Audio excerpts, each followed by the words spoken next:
Just a little bit about G2 Crowd, because I do think it ties in really well with this story. And I was listening to some of the other customer stories, and so, we're really trying to do something a little different with software and technology in general, and help buyers, help companies make data-driven decisions instead of opinion-driven decisions. And so I'm going to share with you today, I'm going to talk a little bit about trust, and I'm going to sort of step up a level for a while from some of the more tactical parts of the discussion, because for the last 3 years at G2 Crowd, I've been doing this buyer behavior study, and we've been, really watching what, how buyers interact and what they want and what they trust and what they do. And one of the things that I've really come to believe strongly is that trust is the most important factor in building relationships with prospects and with customers in an ongoing way. And that's online or offline, it doesn't matter, it works the same. The problem, though, is that trust is really, really fragile. And it's even more fragile online than it is in a face-to-face relationship. So again, I'll share some statistics, I'll share some survey data that we collected. But this first bit, you've probably heard of this, but Edelman, a market research firm, marketing, I should say, and PR firm, did research, and they've been doing this for probably 15 years now. Every year they publish this report called the Edelman Trust Barometer. And so you can see this excerpt from the report, and this is from the 2019 report, so it was just published. A good reputation may get me to try a product, but unless I come to trust the company behind the product, I will soon stop buying it. And since a lot of us today make money from a subscription business model, that's a huge, huge problem. And then secondly, just to think about that, and this is from the Trust Barometer as well, when you think about the things that we do when we sell, when we try to share information, we try to build that information base with a prospect and a customer, this is really interesting. What's credible? And credible is trustworthy, so it leads right to this discussion of trust. Well, you can see that if you're a sales engineer, you're in pretty good shape because you're by far the most trusted person in your company technical experts, academic experts. But the one that I think is really interesting, and the one that we see quite a lot with what we do with reviews, is this idea of like me. And on the site, we can track and we watch customers, buyers who come there, and they often come in and they look at the reviews, and we have a lot of reviews now. But what you'll see is they start to segment that by like me. They start to try to find a voice that looks like them, whether it's an industry or a role. If I'm a CFO, I'm trying to get things. Opinions from CFOs. So it's really important. The like me part of this is really important. And this comes through in all the surveys that we've done too. The idea of peers and peer networks and peer interactions immediately leads people to think trust and start to build that trust relationship. So in this survey, and again, this is a buyer behavior survey. Actually, I have the current version of it in the field right now, but it's a survey that I've done several times. What's the most influential in your purchase decision? Well, again, you can see really clearly, like me is extremely important when it comes to building trust. So my professional colleagues, my network, that can be, my online network, my LinkedIn network, and it outweighs even internal influencers in your company. So this is a big influence on the purchase decision. And then obviously online reviews comes in, and experts. And the other one I should have probably drawn a circle around, maybe a bigger red circle, is that one near the bottom that is vendor sales professionals. And this is another theme through this, and I'll hit this with a couple other interesting data points. But we have a problem today. We have a sales problem today, and it's not the problem that most companies think. And I've seen this even with our own sales force, and I try to talk them out of it. But if you have a sales problem, what's the thing you do? The thing you do is more of the things that you used to do to try to overcome the sales problem. So what does that mean? It means I do more cold calls. It means I do more prospecting.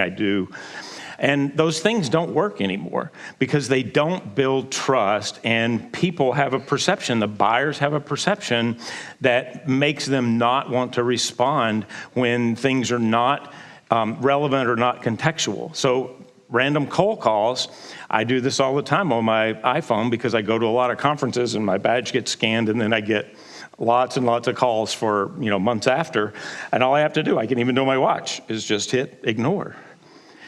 And that's the problem, they ignore. Now, reviews are important, and when you're talking about NPS, you're talking about advocacy. We've learned that reviews and running review campaigns and routinely collecting reviews are very, very influential with buyers. And this is all B2B buyers or influencers. So the data set, and it's not just from the community that G2 Crowd has, because that would certainly skew the results a bit since they all are clearly promoters of the review paradigm. But this is actually into the general population. 92% B2B buyers and influencers said they use online review sites to get information and recommendations to support purchase decisions. Now, that doesn't really, the number surprised me when I did this survey, and it's up nearly 30 points from the year before, by the way. But it doesn't really surprise me if I think about what we all do in our own personal lives. I mean, I've been here since the weekend, and the first night I was here, I wanted to get some dinner, and so of course, what did I do? I brought up Yelp, and I looked around, and I found a place that had 4.5 stars, sounded really good, and it was really good. And when I wanted to come here, I checked the nice hotel around the corner, and it had really good reviews, and so I thought, yeah, that's great. I use in my personal life all the time these trusted reviews from sources that I believe that'll help me make that decision. Now, the opposite's true too, and for a while, some of the consumer reviews got into a lot of trouble over questions about the trustworthiness of those reviews. And in the cases where there were questions about trustworthiness, I admit I did more investigation of those before I felt like those were trustworthy. But in general, my behavior is to default to that one process. I want to read what people like me in this situation, traveling, looking for a good place to eat, place to stay. I want to know what they think. Now, when you use an online product or service review website, what do you get out of that? So this, again, is B2B, not B2C. Well, 28% said they felt more confident in their buying decision. And that translates, again, into the consumer part. I agree. I feel the same way. I feel more confident that the meal's going to be good or whatever. I feel more confident in the vendor or product. I feel better educated on benefits and risk associated with purchasing the product. And I feel more confident in purchasing decision after reading the reviews from people like me. And again, like me is very important in this. Now, this second statistic, though, I do a lot of conferences and keynotes, especially when I'm talking to sales and marketing. I like to lead with this one because this is a huge problem. 64% of the respondents said they engage a sales professional after they made the decision. Now, that does something really interesting to your win-loss percentages that you think you have, because 64% of these people, if they didn't choose you, you never knew that they were going to your competitor. And that's a huge hole in what we think we know about prospects and sales and how we engage with them and interact with them. 64% come to you when they decided to buy you, or 64% went to your competitor when they decided to buy them. So what's the big obstacle then? I mean, obviously there's some issue that we see there with trust and sales, but maybe it's related to information, or maybe it's related to the way they get content. So the first thing what's the biggest obstacle? One of the biggest things that comes up really often is credible content. And when we dug into this a little bit more, and you'll see this, I think I put that slide in, but there are a couple of other questions that I asked to get more into this. But credible and trust are almost the same thing in their mind. So what does that mean, credible content? Well, it means independent content. It means content from people like them. It means content from a way that they can validate that it's trustworthy. And often, as you see, vendor websites are unreliable sources of information, 4%. That was an obstacle too. So that still comes up. It's lower than it used to be, by the way, so I guess that's good. But and customer references are hard to find, content industry specific, all those other things, but they all relate to this idea of relevant, contextual content that I can use to help support my decision-making process. And again, one of the things that we see clearly when we interview buyers and when they look at the site and when they come and they read reviews, one of the clear things there is this like me phenomena that says, I trust these peers and I trust the reviews because they're from peers that I can identify and they feel like they're dealing with the same problems that I am, and that's what they share. Now, that first slide is about what buyers do. So 64% of the buyers said they contact you when they decided to buy your product.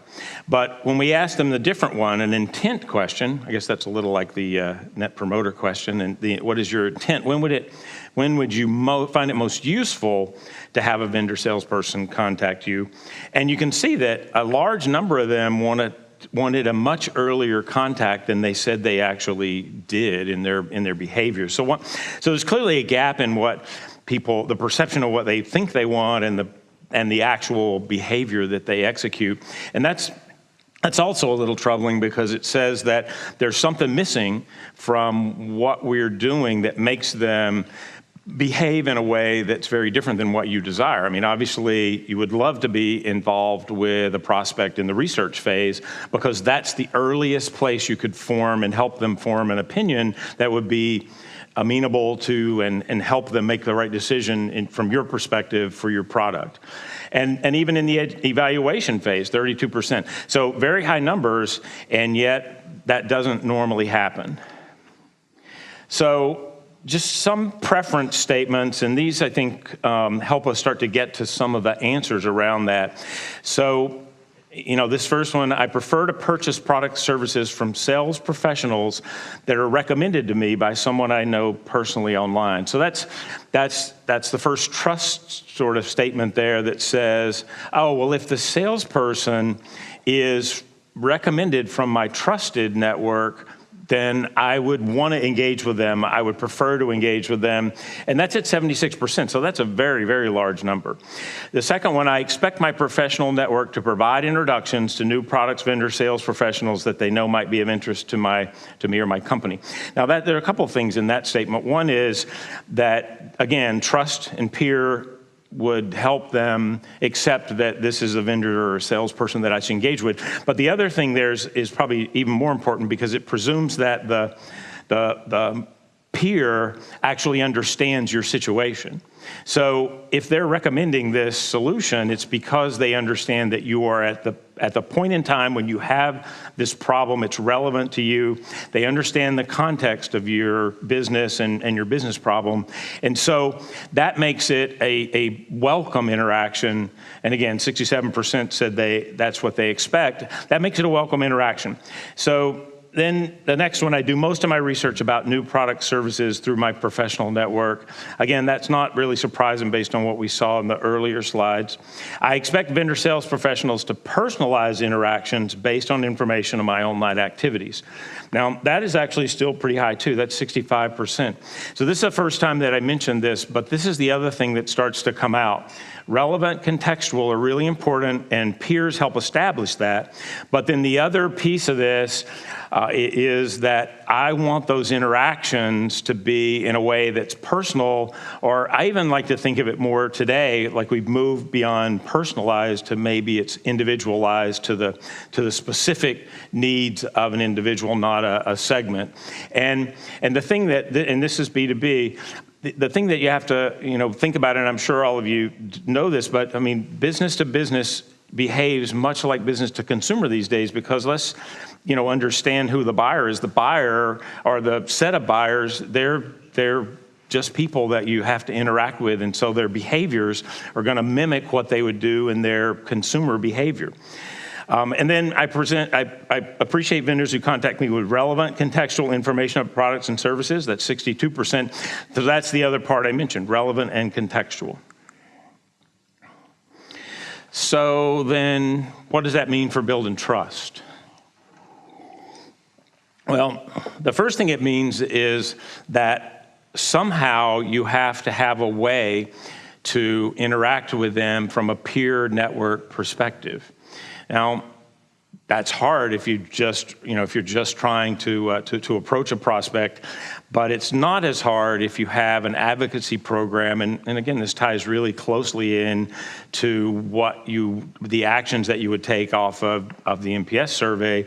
But even more so, what are the other tools that you could use to build an ongoing advocacy program that would help you establish promoters that are peers to those prospects that you want to interact with? So that's the first thing to build trust. If there's a way to build a network of promoters or advocates that are accessible to prospects, and remember, these are prospects that likely haven't contacted you yet, so it has to be in some public way, then that would help to start build trust. And you saw that in the answers to the other parts of the survey.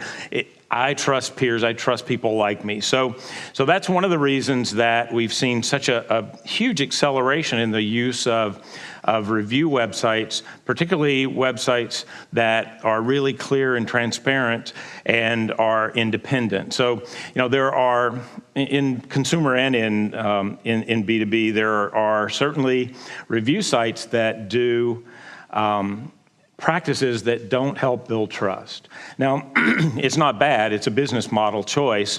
I mean, in a way, it's a Google choice, and interestingly enough, the most trusted source of information on the Edelman Trust Barometer for the last, 12 years is Google. So that should definitely, that's a huge surprise, isn't it? But it's the search results, and I guess people have learned how to scroll down the half a page past the ads. I don't know. But it's this, perception of trust. What takes away trust?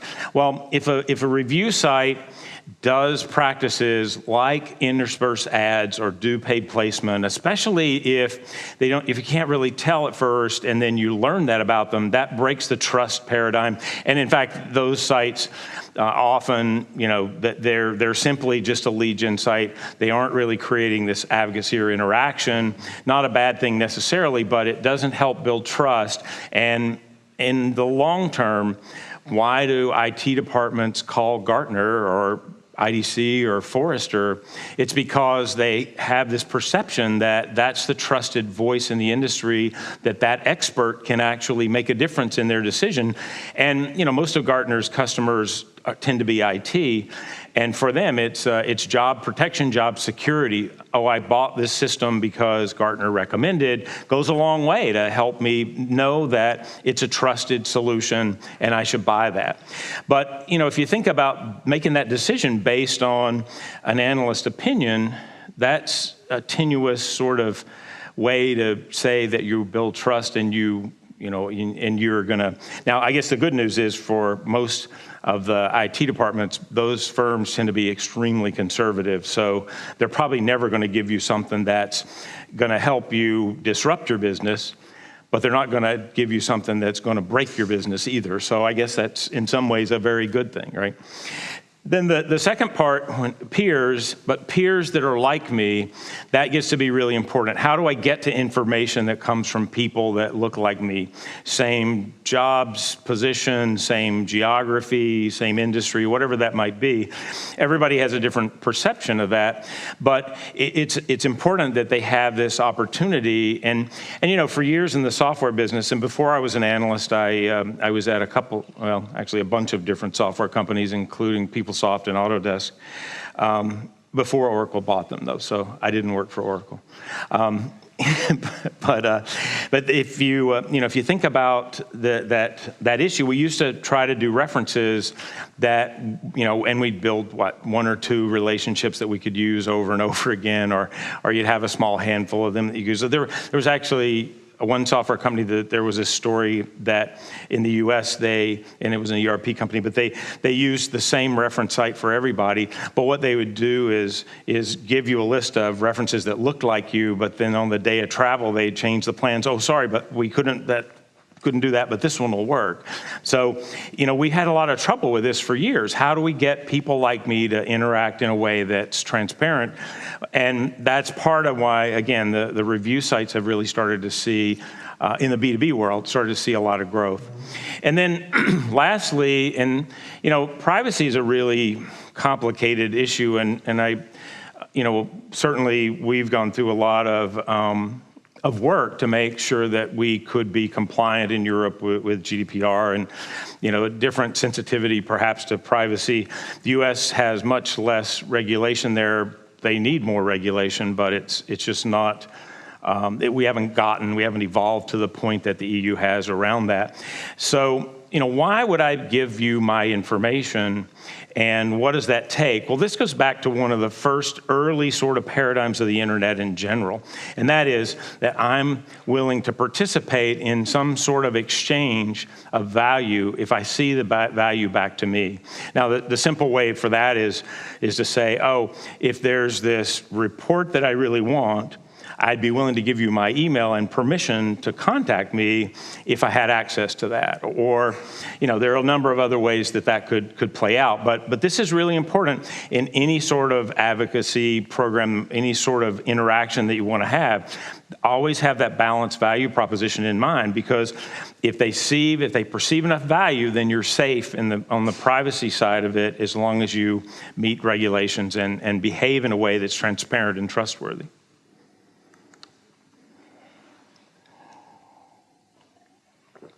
So then underneath that, building trust, and I've heard personalization a few times today, actually, and this is a very interesting one, because it really goes back to value for value. I value offers to me that are relevant and contextual, but I don't, and in fact, send to my spam filter thousands of them every day from offers that are not relevant to me. They're not contextual, or maybe now there's so much noise I don't even see them anymore. But it's important. And personalization, Amazon gets a lot of credit for personalization on the website, and I've always had a little issue with that, because it's definitely based on segments, and that's the best we can do.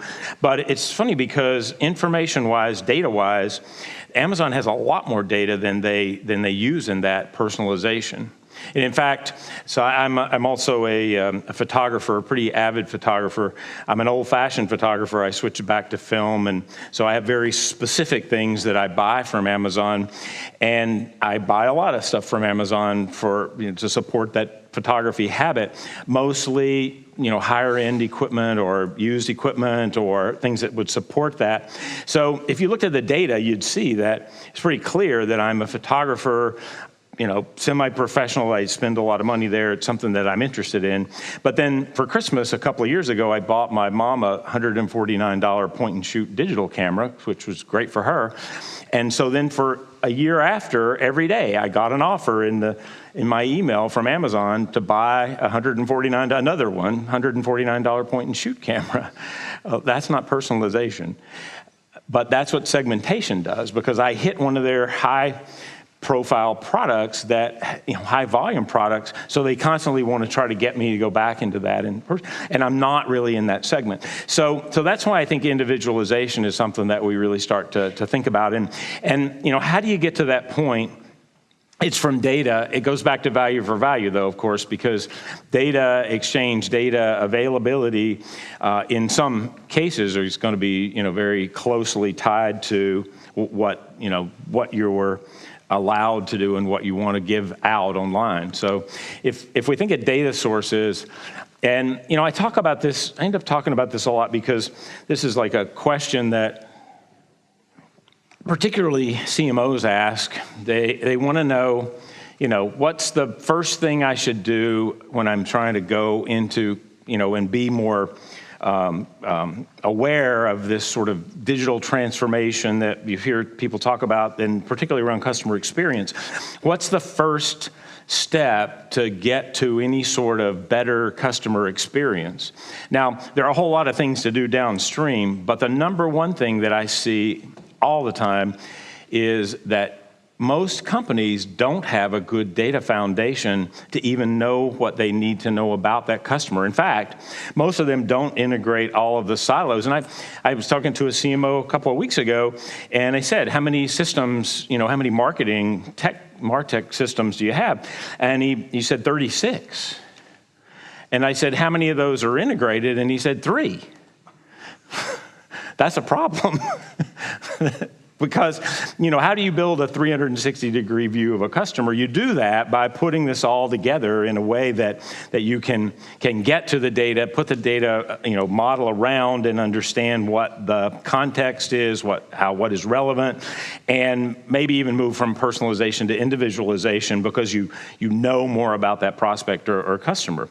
So, descriptive data, that's pretty obvious. That's profile data. That's publicly available. Most, companies, most people have some, capability there you have a capability to find out a lot about them online, and it's there. Its permission is there already. You don't have to worry.